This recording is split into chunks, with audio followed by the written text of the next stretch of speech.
ശിവനാഥ് മേനോൻ. ആ ഗ്യാപ്പിൽ ശശിധരൻ തന്റെ പ്ലാൻ മെനഞ്ഞു കഴിഞ്ഞിരുന്നു. ഒരു കള്ളക്കരച്ചിൽ കഷ്ടപ്പെട്ട് വരുത്തി തീർത്ത് ആവുന്ന വിധത്തിൽ വാക്കുകളിൽ കരച്ചിൽ ചീളുകൾ കുത്തിക്കയറ്റി പ്രസംഗം തുടങ്ങി ശശിധരൻ. ഒരു ദുഃഖം അറിയിക്കാതെ സ്വന്തം മോളെ പോലെ തന്നെയാ ഞാൻ അവളെ വളർത്തിയത്. ഒരു കുറവും വരുത്താതെ അവളുടെ ഇഷ്ടത്തിന് പഠിപ്പിച്ചു. ജോലി വേണമെന്ന് പറഞ്ഞപ്പോൾ അതും അന്വേഷിച്ചു കൊടുത്തു. എനിക്ക് അവളെ വിട്ടുപിരിയാൻ കഴിയാനിട്ടാ എൻ്റെ മകനെ കൊണ്ട് തന്നെ ഞാൻ അവിടെ വിവാഹം നടത്താൻ തീരുമാനിച്ചത്. എന്നിട്ടിപ്പോൾ എന്തായി? ഈ സാറന്മാർ വന്ന് അവളുടെ നിശ്ചയം മുടക്കി. എൻ്റെ മകനെ വേറെ കെട്ടിച്ചു. കഴിഞ്ഞതെല്ലാം കഴിഞ്ഞു. പക്ഷേ ഇപ്പോൾ ഒരു വിവാഹം അത് നടക്കില്ല. അയാളുടെ നേരെ കുതിക്കാനാഞ്ഞ ജാനെ കഷ്ടപ്പെട്ട് കിരൺ തടഞ്ഞു നിർത്തി. ബാക്കി കൂടി കേട്ടിട്ട് അതും കൂടി ചേർത്ത് ഒരുമിച്ച് കൊടുക്കാമെന്ന പോലെ ശശിധരൻ വീണ്ടും കഥ തുടർന്നു.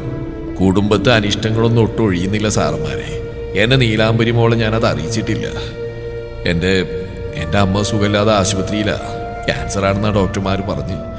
ആകെയുള്ള വരുമാനം എന്ന് പറയുന്നത് കുറച്ച് പുരയിടാ. ഈ നിൽക്കുന്ന എൻ്റെ മകൻ മുകുന്ദൻ ദോഷം പറയല്ല, കാൽകാശിന് ഗുണമില്ലാത്തവനാ. മുകുന്ദന്റെ പല്ലി ഞെരിഞ്ഞു. കിരൺ പൊട്ടി വന്ന ചിരി കടിച്ചമർത്തി. അമ്മയെ ചികിത്സിക്കാൻ നിവർത്തിയില്ലാഞ്ഞിട്ടാ ഞാൻ ഈ ഷൂട്ടിങ്ങിന് തന്നെ തയ്യാറായത്.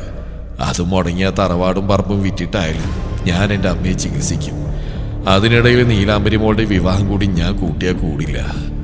എൻ്റെ കുട്ടിയോട് ഒരു 2 വർഷത്തെ സമയം ചോദിക്കാതിരിക്കുക ഞാൻ. അമ്മയ്ക്ക് അധികം ആയുസില്ലെന്നാ ഡോക്ടർമാർ പറഞ്ഞ്. എന്ന് കരുതി ചികിത്സിക്കാതിരിക്കാൻ കഴിയില്ലല്ലോ. അവൾക്ക് ഈ ശശിധരൻ മാമയെ മനസ്സിലാകാതിരിക്കില്ല. പെട്ടെന്നാണ് ഡോറിലാരോ നോക്ക് ചെയ്ത്. ശിവനാഥ് മേനോൻ പെർമിഷൻ കൊടുത്തോ ഡോർ ഒന്ന് 2 പേര് അകത്തേക്ക് വന്നു. ആദ്യം കയറിയത് കാവ്യയാണ്. തൊട്ടു പിന്നാലെ നീലാംബരിയും. എന്തോ പറഞ്ഞ് പരസ്പരം ചിരിച്ചുകൊണ്ടാണ് രണ്ടും അകത്തേക്ക് കയറിയത്. മുന്നിൽ നിൽക്കുന്നവരെ കണ്ട കാവ്യ പൂക്കുല പോലെ നിന്ന് വിറക്കാൻ തുടങ്ങി.